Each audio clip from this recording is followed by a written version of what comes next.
Statistics में आप लोग को 7th लेक्चर पढ़ाए थे और उसमें आप लोग को हम फोर्स के विषय में बताए थे कि फोर्स का वैल्यू कैसे फाइंड करते हैं। हमने उसमें आप लोग को समझाए थे कि फोर्स का वैल्यू किस तरीका से निकाला जाता है। जैसे कभी कभी मान लीजिए आपके पास चार्ज दिया रहेगा, परसेंटेज के फॉर्म में देगा।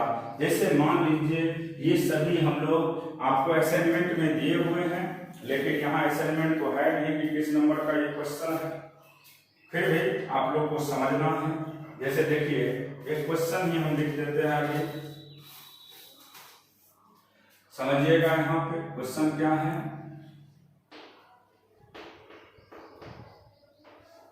क्वेश्चन कह रहा है two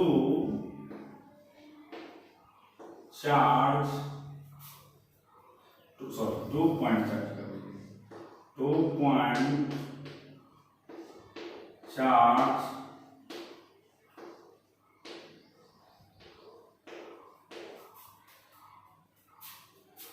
plus 3 microcoulomb and plus 8 microcoulomb repel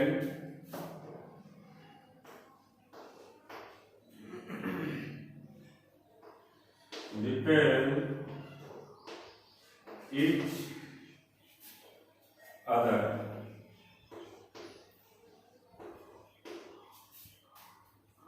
with a force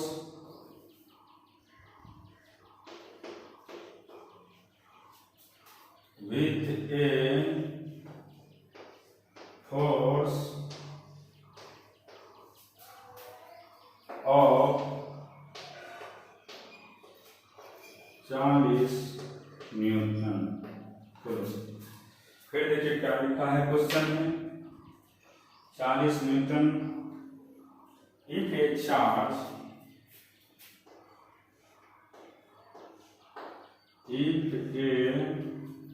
charge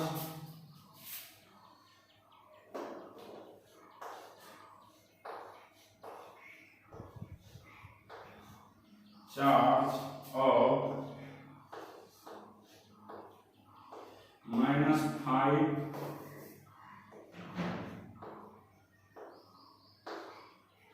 microcoulomb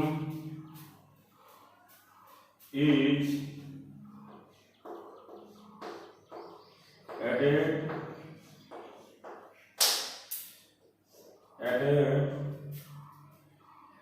to each other, to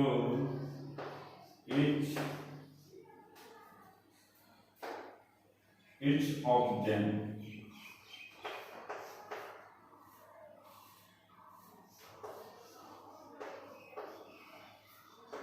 दोनों के पास, then the force between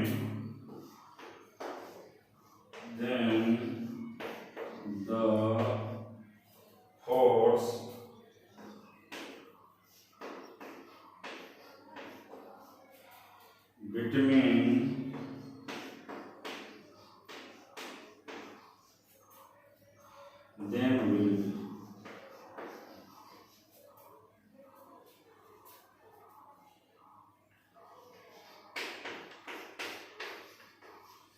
यहाँ पे ही चला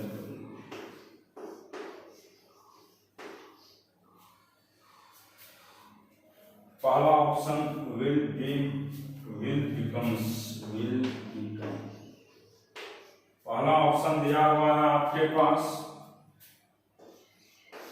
-10 न्यूटन, फिर आपके पास दिया हुआ है +10 न्यूटन, फिर आपके पास दिया हुआ है +20 न्यूटन, और फिर लास्ट ऑप्शन है -20 न्यूटन। ये आपके पास दिया हुआ है क्वेश्चन।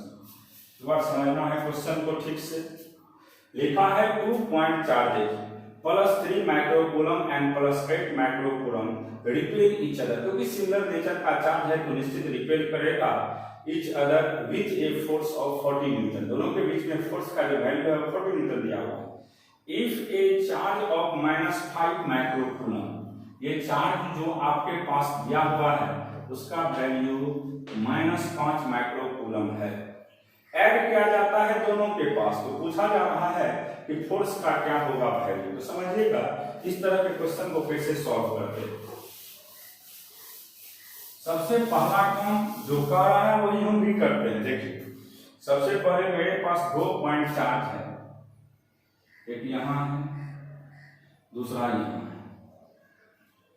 अब मान लीजिए ये आपके पास 3 यूनिट लिखे नहीं लिखे कोई दिक्कत नहीं, दूसरा ये हो गया। अब यहां पे आप अगर इसको शॉर्ट करना चाहते हैं, आसान बनाना चाहते हैं, तो आप कुछ भी डिस्टेंस एज्यूम कर सकते हैं। अगर किसी के मन में आएगा कि हम 1 मीटर ले तो बिल्कुल ठीक है, लेकिन यहाँ पे न्यूमेरिकल वैल्यू फिक्स कर दिया है कि 3 माइक्रोकूलम और 8 माइक्रोकूलम। इसीलिए हम लोग कोशिश करेंगे कि कोई भी एक ऐसा डिस्टेंस दोनों के बीच में मेजर करें ताकि नॉन वैल्यू पे कोई इफेक्ट नहीं पड़े। इसीलिए यहाँ पे कुछ ना कुछ डिस्टेंस हम एज्यूम करेंगे। मान लेते हैं बीच का डिस्टेंस r है। अब देखिए ये भी प्लस है वह भी प्लस है, तो इसके चलते फोर्स इधर लगेगा और इसके चलते भी फोर्स इधर लगेगा। मान लो बाबू ये फोर्स F है, रिपेल करेगा, ये भी रिपेल करेगा, या F1 मान सकते हैं, वैल्यू दे चुका है, इसको कोई नाम दे दिया हम लोग।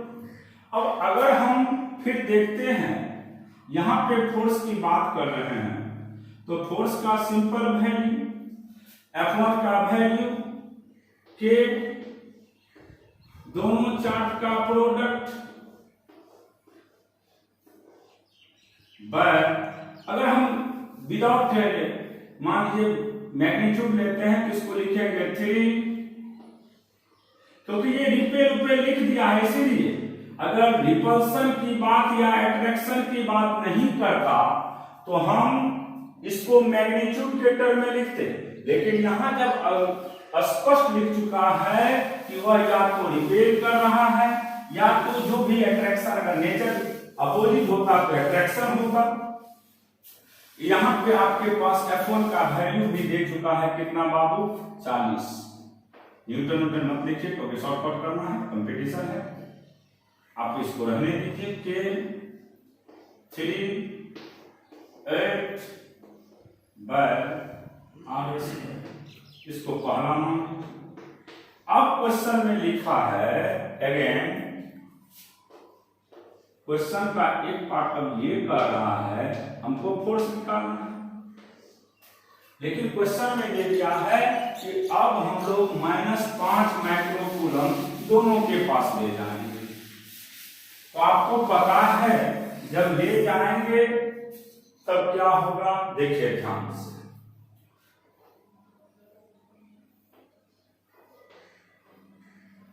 यहां पे पहले 3 था, इसमें -5 कर दिए, यहां पे 8 है, इसमें जोड़िएगा -5 को, 8 है, इसमें -5 कर दीजिए। अब इसको अगर लिखते हैं आप लोग तो ये होगा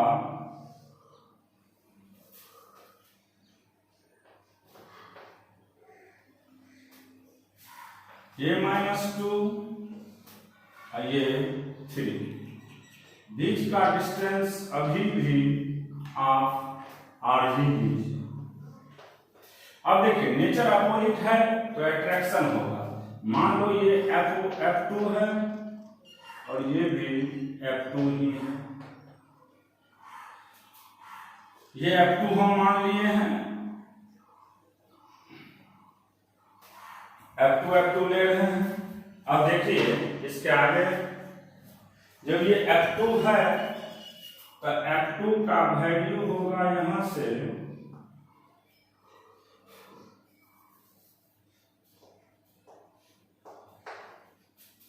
K, क्योंकि यहां पे अट्रैक्शन होगा K -2 3 बाय आर स्क्वायर। दूसरा, अब आप लोग करिएगा क्या, F1 और F2 को डिवाइड कर दीजिए। फर्स्ट में सेकंड से डिवाइड करिए, आसान बनाना है इसीलिए। तो यहां से 40 बाय F2 बराबर के 3 8 बाय आर स्क्वायर, फिर के -2 3 बाय आर स्क्वायर से आर स्क्वायर, के से के, 3 से 3, ये हो गया 4। यहां से F2 का सिंपल वैल्यू होगा, देखिए ध्यान से, F2 का वैल्यू होगा -40 बाय 4 और ये कट के -10 न्यूटन होगा। तो सिंपल याद रखिएगा, इस तरह का जब भी क्वेश्चन हो तो आप इसी तरीका से बताएंगे, क्योंकि आपको ध्यान में ये रखना है जब किसी भी चार्ज को किसी दूसरे चार्ज के पास अपियर करते हैं तो नेट चार्ज देखा जाता है, और यहाँ पे नेट चार्ज हमने देख चुके हैं। फिर इसके बाद नेक्स्ट कॉन्सेप्ट को समझिएगा। यहाँ पे माइनस सिर्फ इंडिकेशन करता है कि वो रिपल्सन था, तो ये क्या होगा, attraction. Plus minus sign, charge का जो प्लस और माइनस साइन होता है सिर्फ वह रिप्रेजेंट करता है कि फोर्स अट्रैक्टिव होगा या फोर्स रिपल्सिव होगा। अब देखिए नेक्स्ट कॉन्सेप्ट की बात कर रहे हैं हम लोग। यहाँ पे कुछ और क्वेश्चन है, जैसे मान लीजिए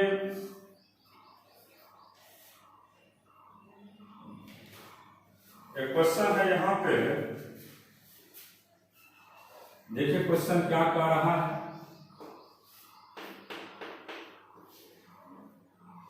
to small conducting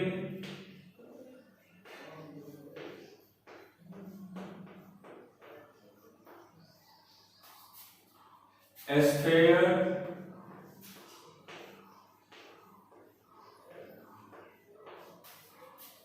of equal radius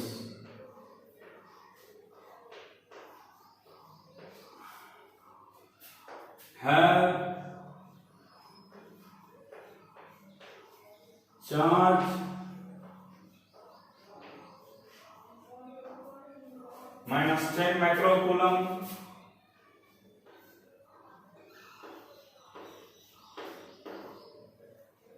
and -2 microcoulomb respectively.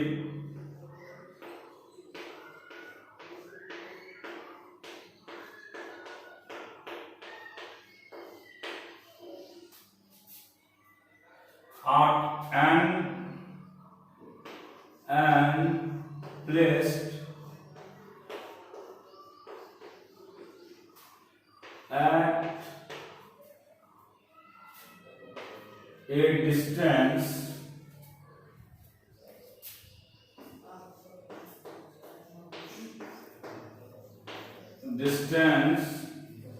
R from each other.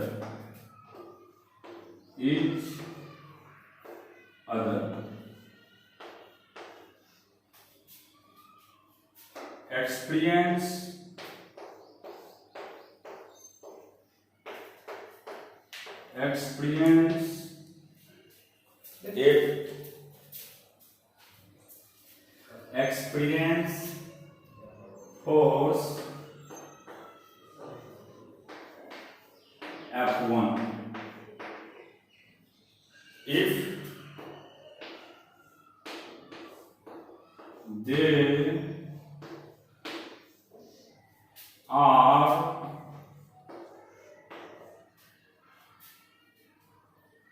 brought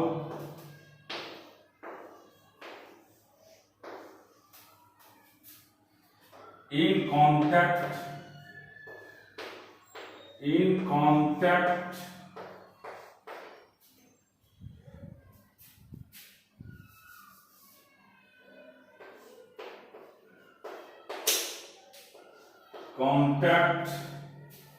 and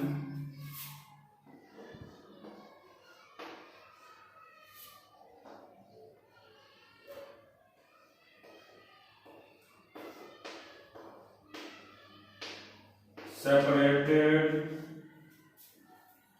to some distance,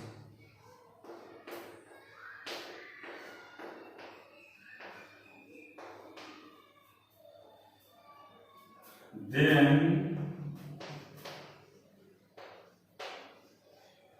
experience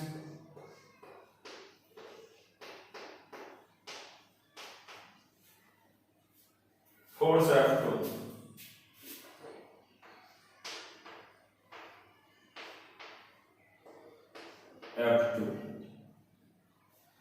The ratio of F1 by F2. The ratio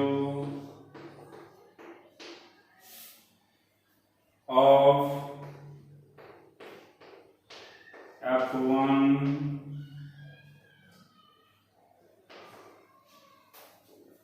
to F2 is पहला option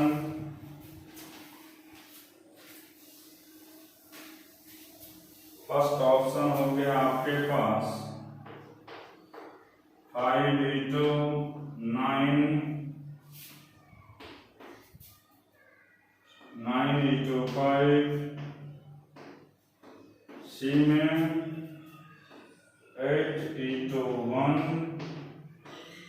और D में 1:8।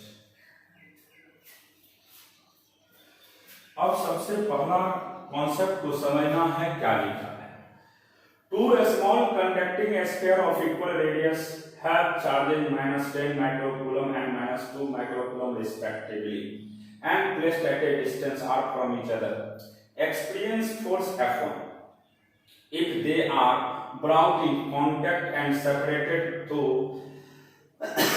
some distance, then experience force F2, the ratio F1 to F2। अब simple चीज है, जब आप लोग को हम पोटेंशियल के विषय में बताएंगे ध्यान में रखना है वहां पे, लेकिन अभी से आप लोग को थोड़ा थोड़ा समझना होगा।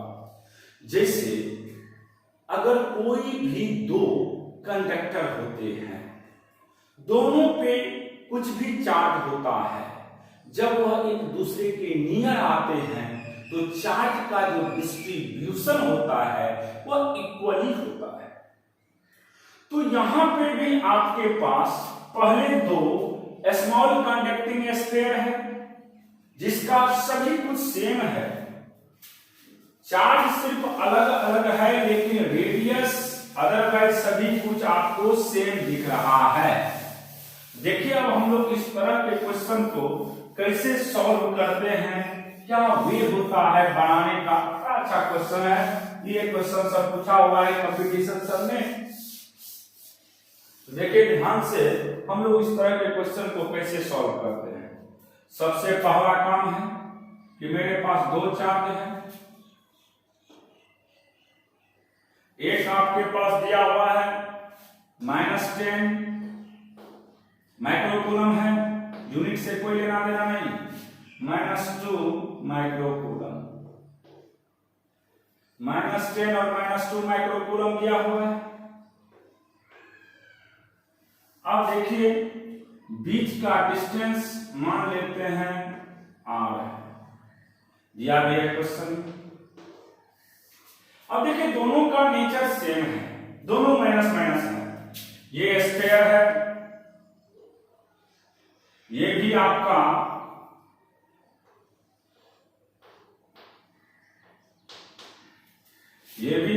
स्फीयर ही है,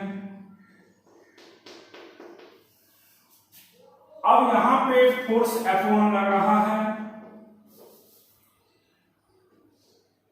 ये इधर हो गया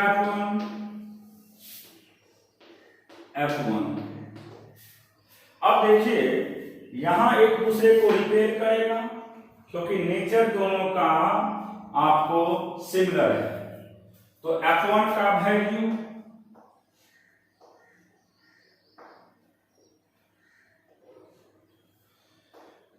के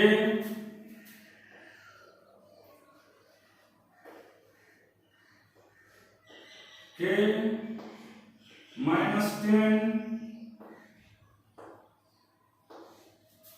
-2 by R square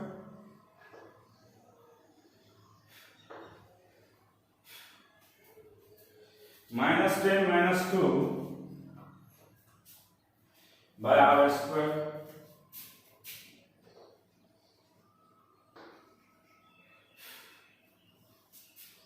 ये हो गया किसका वैल्यू F1 का। फिर कह रहा है जब दोनों को कांटेक्ट में लाया गया, जब कांटेक्ट में लाएंगे तो आपको पता है कि चार्ज का डिस्ट्रीब्यूशन इक्वली होता है। तो पहले दोनों को कांटेक्ट में लाएंगे तो -10 -2 हो गया बाय 2 तो -6। तो यहां पे भी -6 और यहां पे भी -6, बीच का सेपरेशन मान लीजिए अभी भी R ही है। तो यहां से F2 की बात कर रहे हैं के -6 बाय R स्क्वायर, दोनों का रेशियो की बात कर रहा है। F1 बाय F2, जब F1 बाय F2 की बात करेंगे देखिए के -10 -2 R स्क्वायर के -6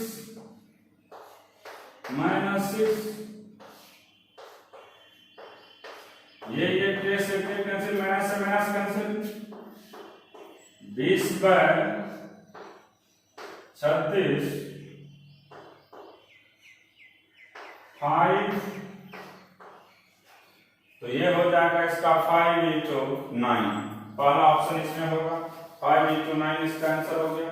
तो जब भी ऐसा कोई क्वेश्चन हो तो सबसे पहले देख लीजिएगा कि चार्ज का नेचर कैसा है। यहाँ पे चार्ज का नेचर सिमिलर है तो फोर्स निकाल लेंगे। अब भी जब कांटेक्ट में लाते हैं तो याद रखिएगा जब शेप साइज सब कुछ सेम होता है तो चार्ज का डिस्ट्रीब्यूशन इक्वली होता है। तो चार्ज का डिस्ट्रीब्यूशन इक्वली होगा, इसका मतलब दोनों चार्ज को जोड़ दीजिएगा, उसमें 2 से भगा दीजिएगा, दोनों पे अलग अलग चार्ज वो अप्लाई होगा। फिर उसके बाद फोर्स की बात करेंगे। फोर्स का सिंपल फार्मूला जानते हैं कि दोनों चार्ज का प्रोडक्ट के बीच के सेपरेशन का स्क्वायर पुट कर दिए, वैल्यू हमारे पास निकल जाएगा। तो ये था आपका क्वेश्चन। फिर देखिए एक अलग टाइप का हम कॉन्सेप्ट सिखाने वाले हैं अभी।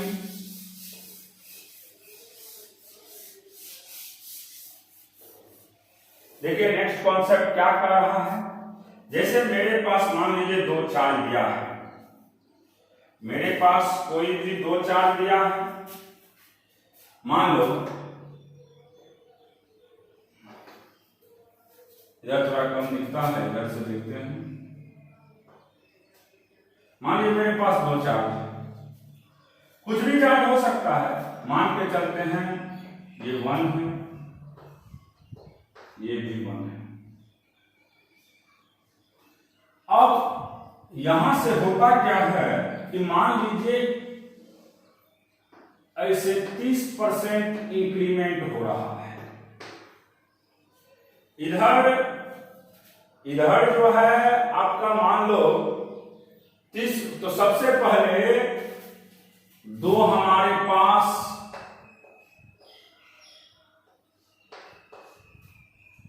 बीच का डिस्टेंस r है, ये 1 माइक्रोकूलम है, ये भी 1 माइक्रोकूलम है। अब देखिए इनिशियल टाइम में हमारे पास कुछ भी है, 1 हो सकता है, Q2 हो सकता है, Q2 हो सकता है, कुछ भी दिया है, उससे घबराना नहीं है। तो यहां पे आप देख रहे हैं कि पहले 1 माइक्रोकूलम का चार्ज था और बीच का डिस्टेंस r था। तो यहां पे अगर फोर्स की बात करेंगे तो फोर्स का सीधा वैल्यू होगा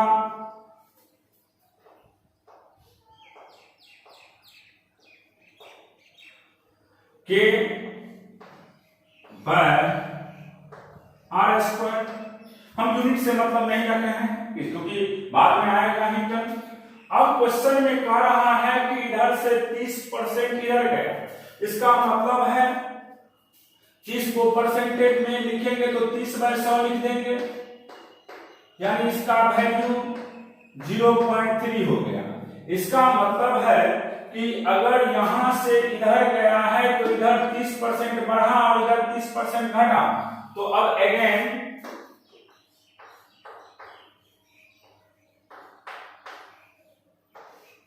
यहां पे इधर से उधर 30% जा रहा है, इसका मतलब इसमें 30% घटेगा और इसमें 30% बढ़ेगा। तो देखिए ध्यान से, अब यहां पे 30% बढ़ा तो 1 + 0.3 और 1 - 0.3।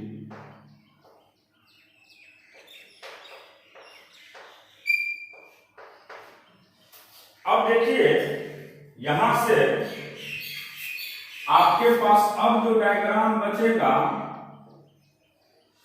ये होगा 0.7 और ये हो जाएगा 1.3।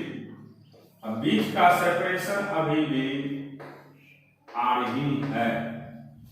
तो अब फोर्स की बात करेंगे तो सीधा फोर्स को हम लोग देखेंगे तो फोर्स का सिंपल वैल्यू होगा F डैश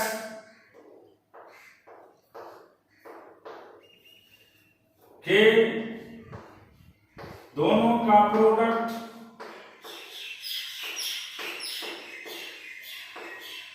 बीच के सेपरेशन का स्क्वायर। अब इसको हम लोग लिख सकते हैं के बाय r स्क्वायर को F फर्स्ट से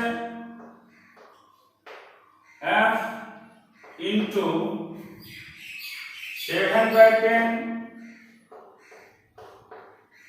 13/10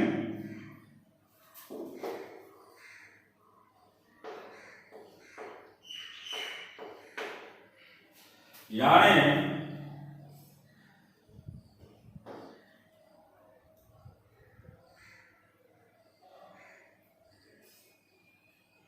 इसका वैल्यू आपको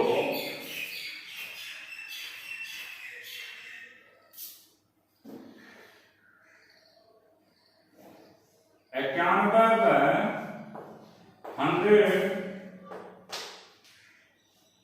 F हो गया। तो देखिए समझना क्या है इसमें, उसको समझाते हैं।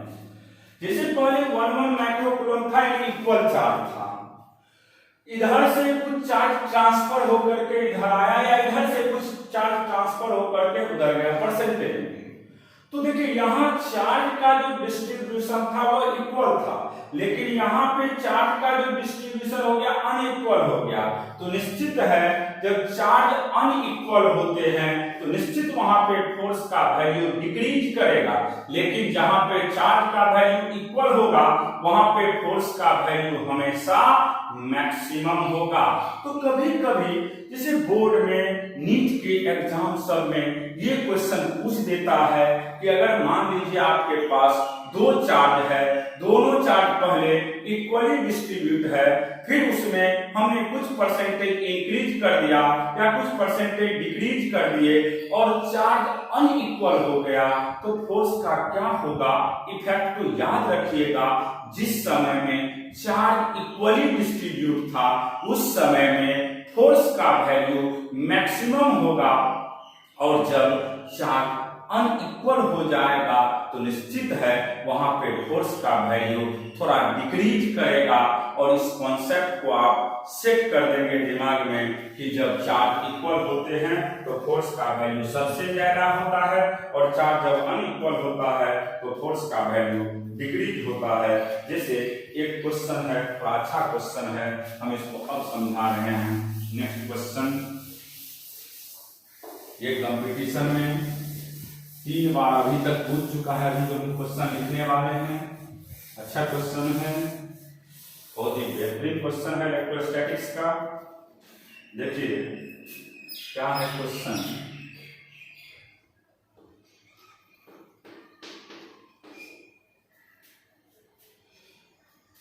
तो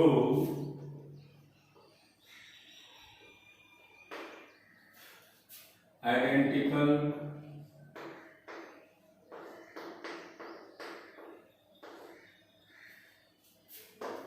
spherical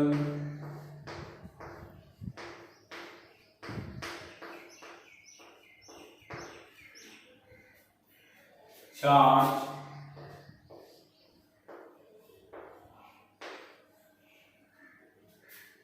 metallic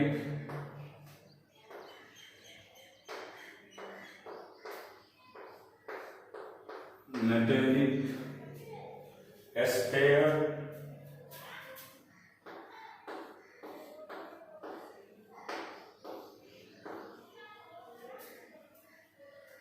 और हम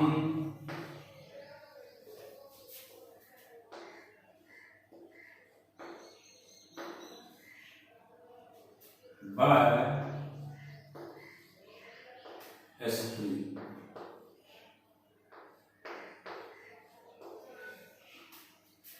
and the string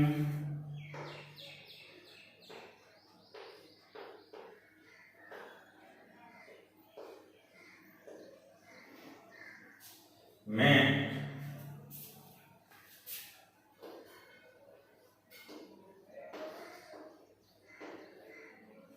60 degree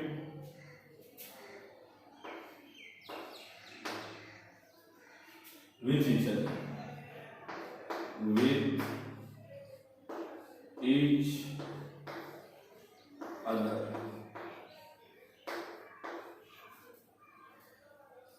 in vacuum.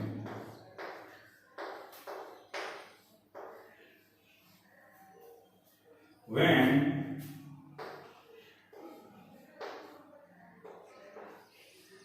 the whole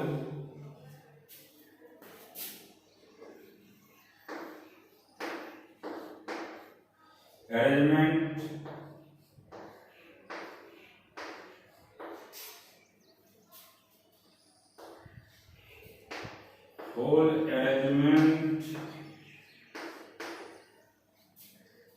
is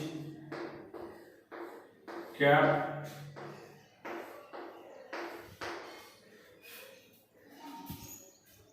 in a liquid.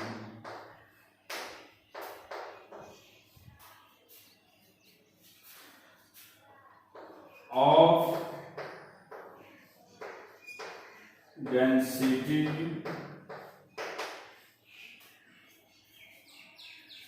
0.5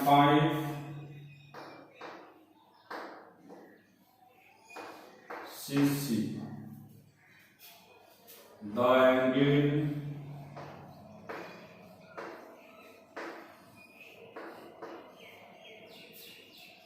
remains same.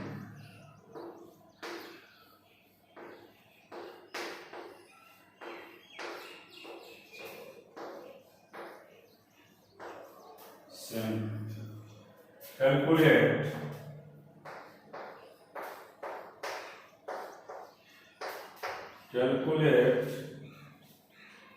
dielectric constant.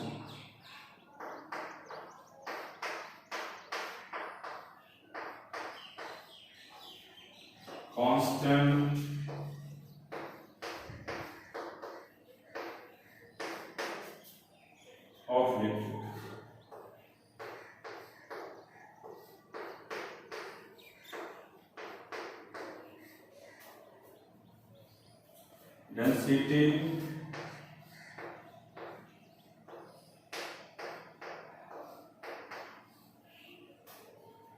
Of A sphere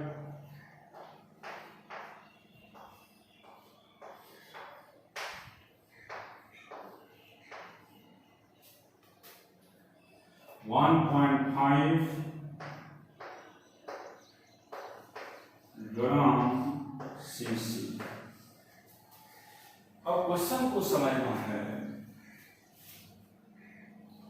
कि मेरे पास दो आइडेंटिकल स्फेरिकल चार्ज मेटेलिक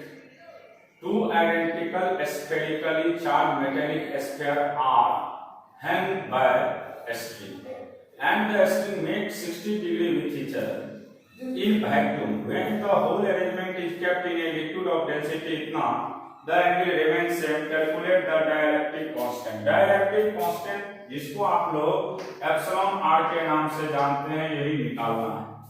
अब देखिए इसको हम कैसे बनाते हैं। इस तरह के क्वेश्चन को बनाने का आसान वे हम आप लोग को समझाने का कोशिश कर रहे हैं। जैसे आइडेंटिकल है तो आप इतना तो जरूर समझ गए हैं कि निश्चित वह दोनों कुछ ना कुछ एंगल पे रहेगा, और आपके पास क्वेश्चन में एंगल भी लिख चुका है कि 60 डिग्री है। देखिए ध्यान, ये मान लीजिए सिरिंज है, सिरिंज से हम फिक्स कर दिए हैं, एक यहाँ स्फीयर है, एक यहाँ है, बीच का एंगल आपको 60 डिग्री है, तो ये एंगल होगा 30 डिग्री और ये भी एंगल होगा 30 डिग्री। अब ये चार्ज Q है, मास M, यहाँ पे भी चार्ज Q है, मास M। अब देखिए एक दूसरे को रिपेल करेगा तो निश्चित इसके चलते फोर्स इधर लगेगा, इसके चलते भी फोर्स इधर लगेगा। अभी एयर की बात कर रहे हैं, ये पूरा सिस्टम कहाँ पे है, एयर। जब ये स्ट्रिंग टाइट होगा तो निश्चित इसमें टेंशन डेवलप होगा, ये T मान लेना, तो ये हो जाएगा, इसको थीटा ही समझ लीजिए, कितना 30 थीटा, तो ये हो जाएगा थीटा, तो ये कंपोनेंट होगा T cos थीटा, और ये कंपोनेंट होगा T sin थीटा, और नीचे क्योंकि मास भी है तो नीचे mg लगेगा। स्फीयर है, स्थिर मास और चार्ज दोनों है, तो यहाँ पे अगर हम लोग इसको देखेंगे, यहाँ पे और कोई फोर्स एक्ट नहीं करेगा, क्योंकि ये एयर में है। तो यहाँ पे आप लोग अगर बात करोगे तो T cos थीटा बैलेंस करेगा mg को, और T sin थीटा बैलेंस करेगा फोर्स को। दोनों को डिवाइड कर देते हैं, तो यहां से सेकंड में फर्स्ट करिएगा तो tan थीटा का वैल्यू निकल जाएगा यहां से,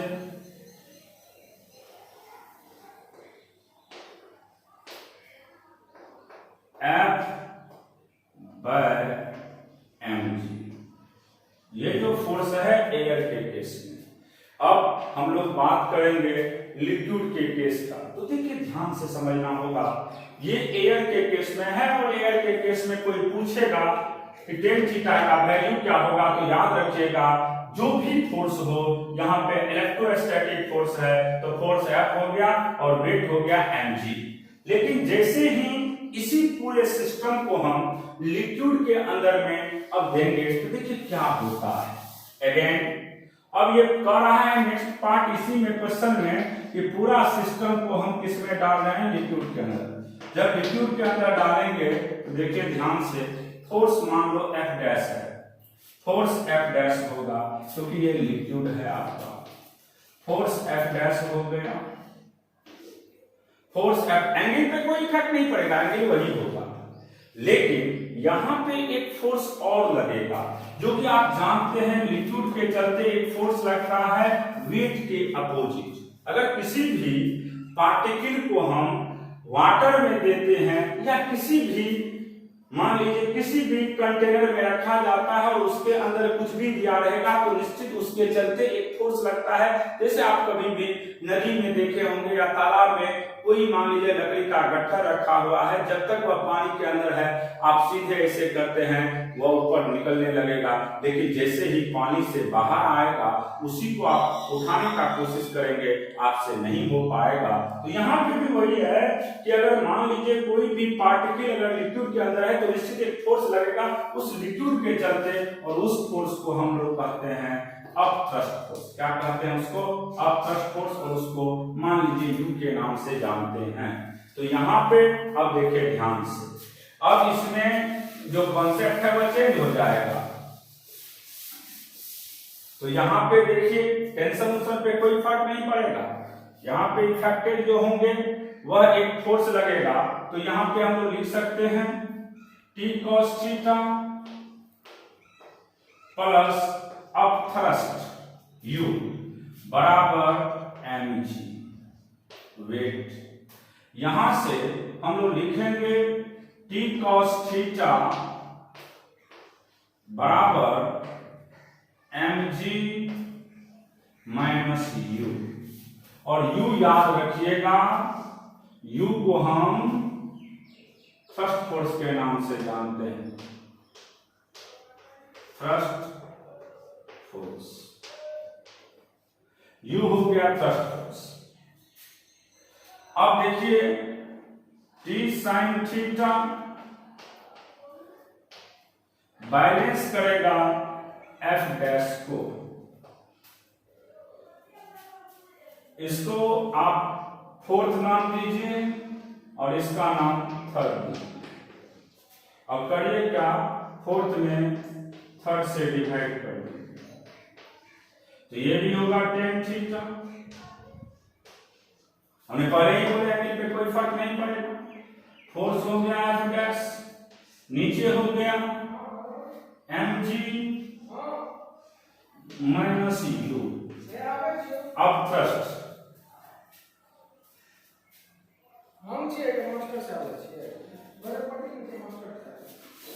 अब देखिए इसके बाद नेक्स्ट हम बात करेंगे, यहाँ पे दोनों एंगल का वैल्यू सेम है, इसका यहाँ पे दोनों एंगल का वैल्यू सेम है, तो हमें tan थीटा पता चल चुका है, हम निकाल सकते हैं यहाँ से। अब देखिए इसको हम और एक स्टेप आगे बढ़ा देते हैं लिक्विड के केस में। हो गया लास्ट है ये कॉन्सेप्ट, tan थीटा का वैल्यू F डैश रहने दीजिए। अब इसके बाद हम यहाँ पे बात करेंगे तो mg है, mg को सिग्मा vg लिख सकते हैं माइनस रो vg। देखिए ये जो सिग्मा होता है ये मटेरियल का डेंसिटी है, और ये जो रो है वह डेंसिटी ऑफ लिक्विड है। याद रखिएगा ये जो सिग्मा होता है वह होता है density of material, density of material, confusion नहीं होना चाहिए। और रो जो होता है हमेशा वह डेंसिटी ऑफ लिक्विड है, डेंसिटी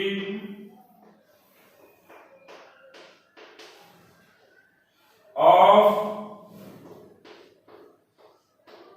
लिक्विड, वह हो गया डेंसिटी ऑफ मटेरियल, और ये हो गया डेंसिटी ऑफ लिक्विड। अब दोनों सेम है, इसमें भी tan थीटा उसमें भी tan थीटा, तो दोनों को आप इक्वेट कर दीजिएगा। यहां पे ध्यान यही रखना है कि U ऑफ थ्रस्ट है जो कि किसके चलते लगा है, लिक्विड के चलते, और यहाँ पे हमने स्पष्ट लिख दिए हैं कि सिग्मा हम हमेशा डेंसिटी ऑफ मटेरियल को रिप्रेजेंट करते हैं, rho density of liquid. Density बराबर जानते हैं मास का वॉल्यूम होता है, तो मास को हटाएंगे तो डेंसिटी इनटू वॉल्यूम हो जाएगा। अब देखिए दोनों को अगर हम इक्वेट करते हैं tan थीटा बराबर tan थीटा, तो यहां से वैल्यू निकल जाएगा आपको tan थीटा बराबर tan थीटा, तो यहां से इसका वैल्यू निकल जाएगा F by mg, F by mg, और ये हो गया F dash by sigma Vg minus rho Vg। इसको भी लिख दीजिएगा आप लोग, तो F by rho Vg sorry sigma Vg बराबर F by K into sigma Vg common ले लीजिए, तो यहां से 1 माइनस रो अपॉन सिग्मा। अब देखिए ये कैंसिल, F से F कैंसिल, तो इस केस में अगर डाइलेक्ट्रिक कांस्टेंट की बात करेगा तो सीधा याद रखिएगा, इसको ऐसे ही रहने दीजिए। K का सीधा वैल्यू होगा यहां से, K की बात करेंगे, K को इधर भेजे हैं, 1 upon sigma minus rho by sigma. तो K का सिंपल फार्मूला ही रट जाइएगा आप लोग, sigma by sigma minus rho. तो जब भी ऐसा क्वेश्चन हो, जब भी एक मीडियम से दूसरे मीडियम में इसको मर्ज किया जाए, घुमाया जाए, तो याद रखिएगा डाइलेक्ट्रिक कांस्टेंट K का वैल्यू होता है density of material by density of material minus density of liquid. ये बहुत इंपॉर्टेंट फार्मूला है, इस पर अभी तक 6 बार आया कि क्वेश्चन कर चुका है, इसको ध्यान में रखिएगा कि डाइलेक्ट्रिक कांस्टेंट का वैल्यू होता है density of material by density of material minus density of liquid. अब वैल्यू पुट कर दिया, हो गया। जब वैल्यू आप लोग पुट कर देंगे तो इसका सिंपल वैल्यू निकल जाएगा, सबका वैल्यू दिया हुआ है आपके पास डाटा में, 1.5 अपॉन 1.5 माइनस 0.8 और इसको सॉरी 0.6 या 0.5 सॉरी 1.5 माइनस 0.5 दिया होगा, तो इसको करिएगा तो 1.5 बाय 1, तो आंसर हो जाएगा 1.5, यही इसका आंसर होगा।